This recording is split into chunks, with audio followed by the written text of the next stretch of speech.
오늘 주시는 말씀 우리 다 함께 찾아서 한 목소리 읽겠습니다. 오늘 말씀은 출애굽기 20장 13절 한 절입니다. 아주 짧은 말씀입니다. 출애굽기 20장 13절 한 절 말씀 같이 함께 봉독하겠습니다. 시작. 살인하지 말라. 아멘. 오늘도 10계명 6째 계명을 함께 나누게 됩니다. 나눌 때 여러분 함께 하시는 성령님의 놀라운 큰 은혜를 누리시길 바라면서 우리 옆에 분에게 축복합시다. 힘내세요. 주님이 도우십니다. 이렇게 축복하겠습니다. 시작.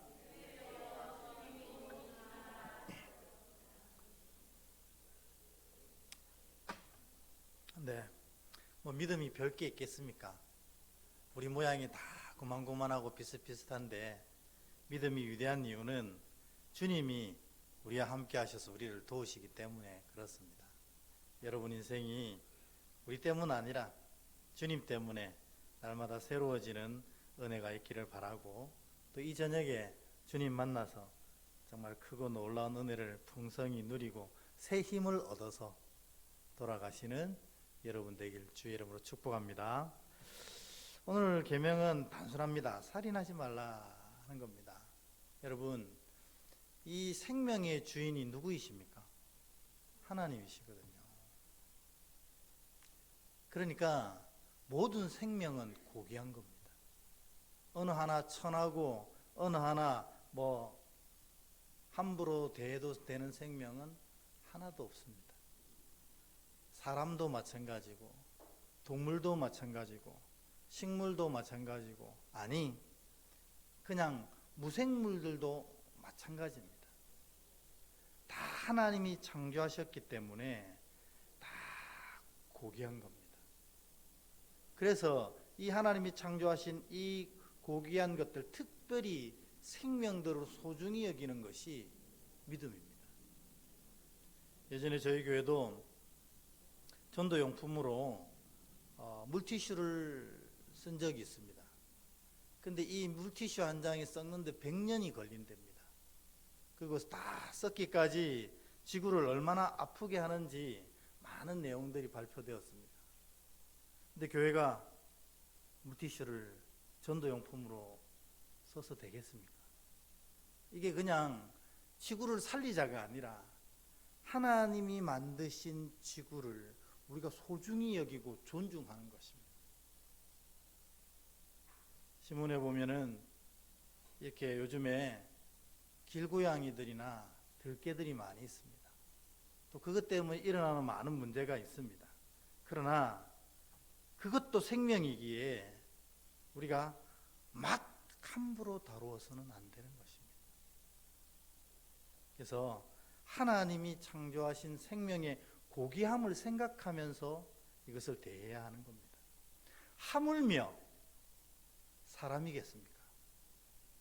사람은 하나님이 친히 창조하시고 정말 가장 아끼신 존재인데, 이 사람을 향한, 이 사람 생명을 향한, 사람 존재를 향한 우리가 고귀함과 존중함이 없다면 우리의 믿음은 사실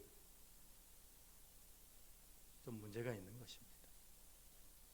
오늘 사실은 이 6계명은 그것을 얘기하는 겁니다. 근데 기본적인 내용을 좀 얘기해 보자면, 이제 우리가 생명을 무조건 아끼는데 특별히 사람을 죽여서는 안 된다. 그 계명이 6계명인데 예외 항목도 있습니다. 사실은 율법으로 정해진 예외 항목이 뭐냐면, 전쟁 시 살인은 살인으로 여기지 않는다, 이렇게 되어 있습니다. 근데 전쟁이 일어나면 안 되겠죠. 지금 우크라이나가 3년 동안 전쟁을 해서 엉망진창입니다. 그 현장을 살펴본 기자들이 보고하는 것들을 보면, 영상을 보면 정말 마음이 아파서 눈 뜨고 볼 수 없었습니다. 근데 전쟁 시 하는 살인은 이 6계명에서 제외된다, 이렇게 돼 있긴 합니다. 두 번째, 범죄한 자를 처형하는 것도 살인이 아니다. 이렇게 돼 있어요. 그러니까 사실 성경은 이 사형 형벌을 인정하는 겁니다. 세 번째로 동물도 생명으로 여겨지거든요.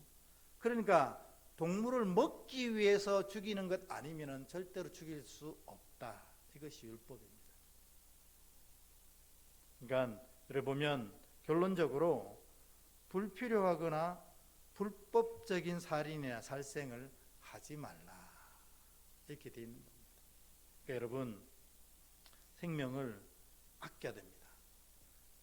내 생명도 제일 아껴야 되고, 타인의 생명도 아껴야 되고, 또 짐승들과 식물들과 이 지구의 생명을 아껴야 합니다. 왜냐하면 하나님이 창조하시고 사랑하신 생명들, 또 지구이기 때문에 그렇습니다. 근데 이제 이 오늘은 사실은 성경은 사람을 향한 내용들이거든요. 그래서 뭐 그런 질문을 우리 청년들이 되게 많이 합니다. 목사님, 우리 집에 강아지는 구원 못 받아요. 우리 집 강아지는 천국 못 갑니까? 강아지를 요즘 너무 사랑하니까 그런 질문을 이 젊은 사람들이 꽤 많이 합니다. 그래서 성경에는 사실 이 강아지의 구원에 대해서 얘기한 건 없어. 왜냐하면 성경은 사람이 읽으라고 만든 책이기 때문에 강아지에 대해서 기록한 분량이 없어요, 사실. 그런데 이사야서에 보면요, 천국의 모습을 표현하는데 어린 양과 사자가 함께 뒹군다고 했거든요. 그러니까 천국에도 이런 우리가 사랑하는 짐승들이 같이 있다는 겁니다. 그러니까 이것만 보면 우리가 살 천국에 우리 동물들로 가는구나. 어떻게 가는지는 성경에 안 나와 있습니다. 누가 어떤 동물이 가는지도 모르겠고, 또 창세기에 보면은 하나님이 이 누구를 통해서 이 콩수에서 인류를 구원하세요? 노아잖아요. 근데 왜 노아만 구하는 게 아니고 각 동물들을 쌍쌍이 이 방주에 다 태웁니다. 이것도 하나님이 이 구원하는 생명, 천국, 상징하는 천국, 그곳에 이 동물들을 향한 계획도 다 있으시다는 거예요. 우리가 잘 모를 뿐이지. 우리는 사실 우리 인간에 대한 뭐 구원만 해도 다 우리가 알지도 못하고 또 사실 따르지도 못하는데 뭐 동물까지는. 근데 틀림없는 건 천국에 동물이 있다는 거예요. 이렇게 여러분 강아지들이 여러분과 함께 천국 갈 수 있도록 기도하라, 이렇게 하고 싶습니다. 근데 살인, 우리는 지금 사람이니까 살인의 항목 첫 번째 가장 중요한 건 뭐냐면 타인을 죽이는 겁니다. 그러니까 앞에 세 가지 제외된 항목들 외에 사실 그것도 포함해서 사람을 죽이는 것에 대해서는 매우 신중해야 됩니다. 왜냐하면 그 사람들은 하나님의 만세전의 계획을 통해서 이 땅에 오신 고귀한 생명이기 때문에 그렇습니다. 그러니까 여러분 옆에 계신 그분이 사실 그냥 그렇게 보여도 하나님의 놀라운 계획을 가지고 세상에 나왔던, 그리고 하나님이 독생자 외아들보다 더 소중히 여기신 생명이라는 겁니다. 근데 우리가 그를 향해 함부로 대하거나 그 생명을 존중하지 않거나 하는 것은 옳지 않습니다. 근데 요즘에는 입원이 또 많습니다. 자기 자신을 죽이는 사람들이 너무 많아요. 여러분, 아주 오래된 통계입니다.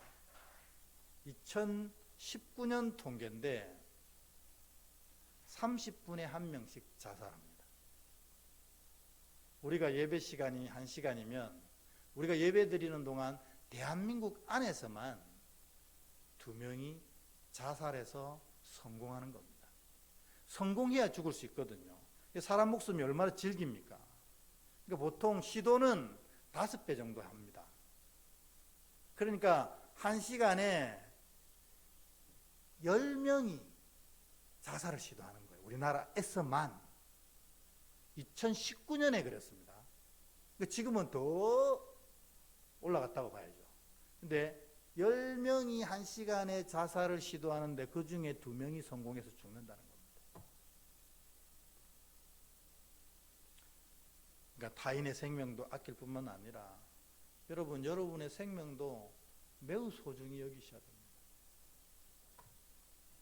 또 논란이 되는 게 있지 않습니까? 낙태. 근데 이게 참 판단하기 어려운 경우도 있습니다. 그것 때문에 교회 많은 신학자들이 그리고 교회 많은 이런 어른들이 이것 때문에 엄청나게 고민을 사실 했거든요. 뭐냐면 어떤 여자아이가 있는데 성폭행을 당했는데 임신을 한 거예요. 그러면 이 아이의 인생, 그 어린 여자아이의 인생뿐만 아니라 이 모든 정황적으로 볼 때 이 아이를 낳으면 엄청 어려워지고 힘들어지잖아요. 그 아이 자신도. 그래가지고 이걸 낙태해야 되나 말아야 되나. 왜냐하면 본인의 계획에는 전혀 없었던 생명이잖아요. 근데 결론이 났습니다. 시편 139편 16절에 보면 이렇게 되어 있습니다. 139편 16절. 갈로 안에는 안 읽으셔도 됩니다. 같이 읽겠습니다. 시작. 내 형질이 이루어지기 전에 주의 눈이 보셨으며 나를 위하여 정한 날이 하루도 되기 전에 주의 책에 다 기록이 되었나이다. 아멘. 그러니까 하나님께서 생명으로 여기시는, 그리고 하나님의 놀란 계획이 이미 담겨진 순간이 언제냐면 형질이 이루어지는 순간이래요. 그러니까 뭐냐면 수정란, 난자와 정자가 만나서 딱 수정되는 그 순간 이미 하나님의 계획과 하나님의 그 놀란 은혜가 담겨지게 된다. 성경이 분명히 얘기해 버렸어요. 그래가지고 기독교에서는 절대로 낙태를 반대합니다. 왜요? 사람에게는 계획이 없었고 그 부모에게는 계획이 없었지만 하나님의 계획은 그 아이에게 이미 담겨졌다는 겁니다. 그래서 우리가 그 하나님의 계획을 막거나 저지할 권리가 없고 함부로 그래서도 안 된다. 그래가지고 기독교 전체에서 낙태 반대 운동을 했던 겁니다. 하물며 그렇게 불의한 사고로 잉태된 생명도 하나님의 계획 가운데 두시고 하나님의 은혜 가운데 두셨다면 우리 정말 기도하고 계획하고 세상에 이렇게 내보낸 생명들은 얼마나 하나님의 계획과 은혜가 담겨져 있겠어요. 그걸 아셔야 돼요. 그래서 정말 생명을 존중함은 기독교인들의 가장 기초적인 고백이어야 하는 겁니다. 타인의 생명, 나의 생명, 심지어 불의한 사고로 태어난 생명도 다 하나님의 계획 아래 있는 것입니다. 그래서 살인하면 안 됩니다. 근데 성경은 그렇게 끝나는 게 아닙니다. 어떤 사람의 생활을 죽이는 것도 살인이라고 합니다. 우리 성경에는 들지 못했지만 믿음에 매우 가치 있는 책들을 모은 것을 외경이라고 부르거든요. 그러니까 성경 바깥에 있는 책이지만 성경과 거의 대등한 은혜가 담겨져 있는 책을 외경이라고 불러요. 그 중에 여러 가지 책이 있는데 집회서란 책이 있습니다. 그 책에 보면 이런 말씀이 나와 있습니다. 우리 같이 한번 읽어볼까요? 시작. 가난한 사람에게는 빵 한 조각이 생명이며 이를 빼앗는 것이 살인이다. 이웃의 살 길을 막는 것은 그를 죽이는 것이며 일꾼에게서 품삯을 빼앗는 것은 그의 피를 빨아먹는 것이다. 아멘. 뭐냐면 한 생명이 생활하는 것들을 막는 것, 온전한 생활을 할 수 없게 만드는 것도 실제로 살인이라고 하는 겁니다. 그래서 가난한 사람들을 착취하고 이웃의 살 길을 막고 일꾼의 품삯을 뺏고 이런 것들 다 집회에서는 살인이다 이렇게 선언하는 것입니다.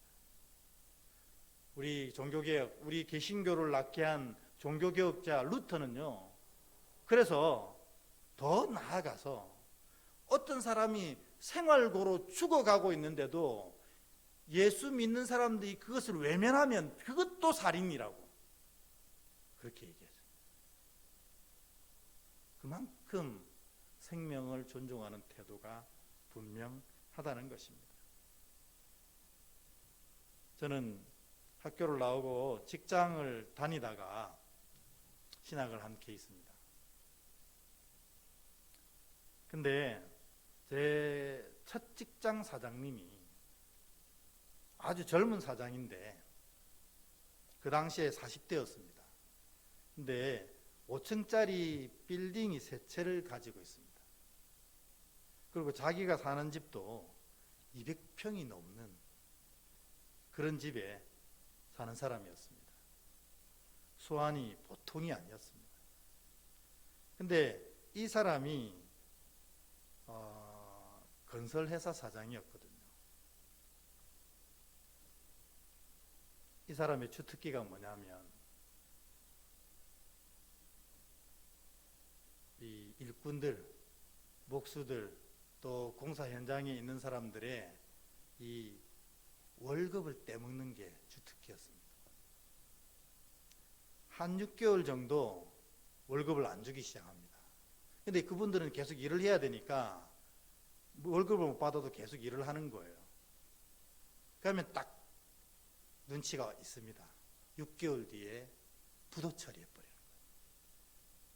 그러면 그 딸려진 식구들이 한 200명 정도 되는데 그분들 월급을 고스란히 떼먹는 겁니다. 저는 그렇게 해도 되나? 그러면 이 시대에 살아갈 수 있나? 법적으로 문제가 안 되나? 문제가 안 되더라고요. 그리고 A라는 건설회사를 부도내고 2달 있다가 B라는 건설회사를 다시 만듭니다. 아무 문제가 없었습니다. 법적으로. 지금 생각해보면 그분은 살았는지 죽었는지 모르겠지만 틀림없는 건 지옥불에 타고 있을 겁니다. 왜요? 오늘 보면 얼마나 많은 사람들의 생활을 피폐하게 만들었습니다. 그러니까 엄청난 사람을 죽인 살인범이에요. 집회에서는 성경은 그렇게 얘기하는 거예요. 근데 생활만 막는 게 아니고요. 마음을 상하게 하고 마음을 죽이는 것도 살인이라고 우리 주님이 얘기하시는 거예요. 여러분 마태복음 5장 21절부터 23절 이 3절 말씀 같이 한번 읽어볼까요? 시작. 나는 너희에게 이르노니 형제에게 노하는 자마다 심판을 받게 되고 형제에 대하여 나가라 하는 자는 공회에 잡혀가게 되고 미련한 놈이라 하는 자는 지옥불에 들어가게 되리라. 그러므로 예물을 제단에 드리려다가 거기서 내 형제에게 원망 들을 만한 일이 있는 것이 생각나거든 예물을 제단 앞에 두고 먼저 가서 형제와 화목하고 그 후에 와서 예물을 드리라. 아멘.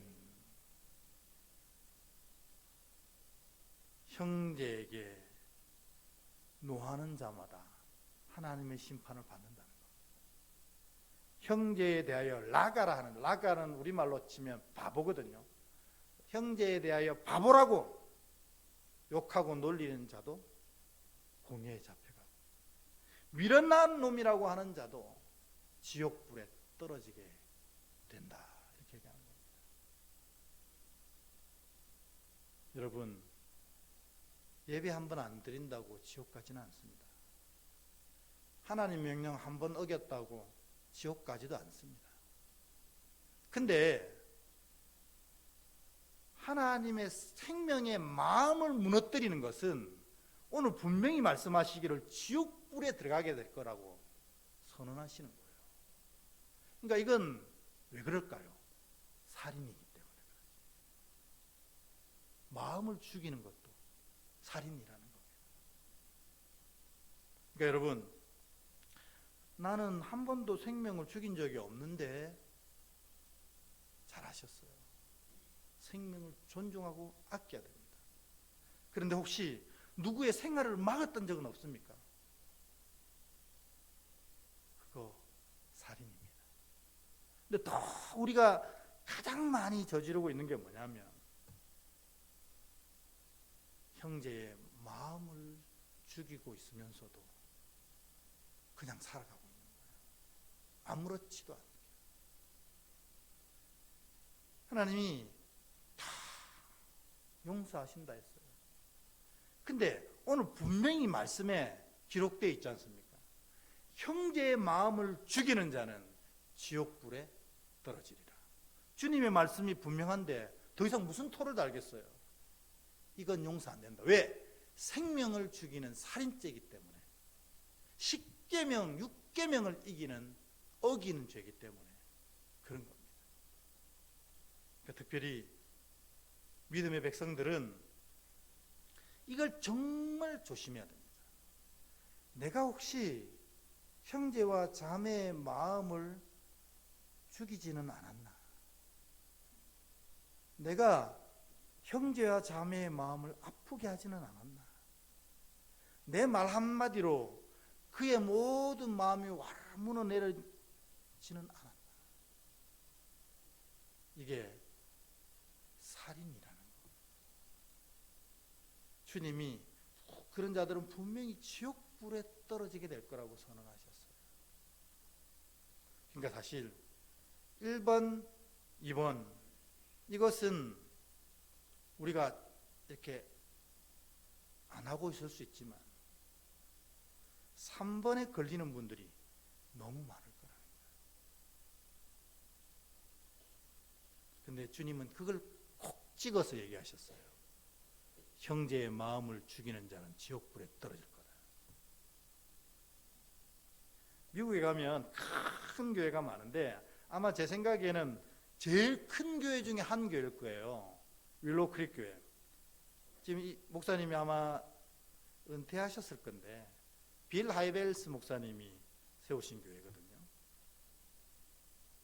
근데 그날 한 주일에 이 목사님이 이 오늘 우리가 읽었던 마태복음 5장 이 말씀을 설교하신 거예요.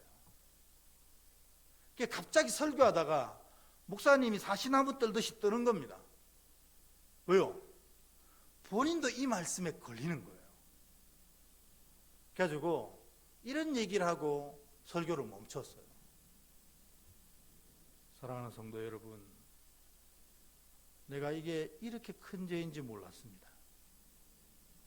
내가 설교하면서 마음을 아프게 한 자가 생각이 납니다. 더 이상 설교를 할 수가 없습니다. 여러분들도 생각나는 분 있지요? 우리 이렇게 예배 드릴 게 아니라 여기에 앉아 있을 게 아니라 이제 우리 다 나가서 자기가 죽였던 그 마음을 향해 전화해서 용서를 구합시다. 왜? 오늘 주님이 본문에 보니 그러한 자의 예배는 받지 않으신다고 하셨잖아요. 그러니까 우리가 그것 하지도 않고 여기 앉아 있는 것은 다 헛짓입니다. 예배 마쳐도 되겠습니까? 다 고개 끄덕끄덕. 그러면 기도하고 예배 마칠 테니 빨리 가서 내가 마음을 죽인 형제와 자매가 있거든 용서를 구하시고 화목하시고 회복합시다 하고 성도들을 다 보냈는데 그 교인들이 한 3만 명이 넘어요. 5만 명까지 갈 때도 있었거든요. 그 3만 명이 막 정신없이 뛰쳐나가가지고 다 전화통 붙들고 하루 종일 전화했다는 겁니다. 누구야 미안하다. 누구야 미안하다. 용서해줘. 말씀을 지키는 이 교회가 왜 하나님이 아름답게 세우지 않겠습니까? 그래서 미국에서 가장 큰 교회 중에 하나가 될 수밖에 없는 겁니다. 오늘 여러분 진짜 우리에게 해당된 사례는 이 세 번째인 것 같습니다. 여러분 혹시 형제의 마음을, 자매의 마음을 아프게 하고 무너지게 하고 속상하게 했다면 지옥불에 떨어지기 전에 용서를 구하시고 화목하십시오. 천국 들어가는 것보다 더 소중한 게 어디 있습니까? 여러분 삶에는 이젠 더 이상 이 제6계명이 자리하지 않는 그런 귀한 여러분 되시기를 주의 이름으로 기도드립니다. 우리 찬양하고